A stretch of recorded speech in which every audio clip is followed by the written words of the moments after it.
How to search for products with Google Lens. In today's guide, I'll be showing you how we can search for products using the Google Lens. So let's dive right in. First things first, go ahead and tap on this Google right here. Tap on it. Now you can see the Google Lens right here. Tap on it.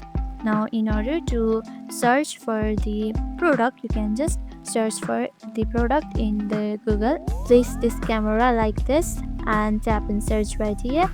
Now once you do that, your product will be searched. Now you can just swipe up and you can see products right here. Tap on it.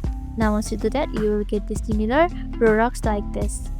And that's it. This is how easy it is to use the Google Lens for searching for any products you like. Hope this helped. If it did, make sure to give this video a thumbs up and subscribe for more tips and tutorials. Thank you for watching.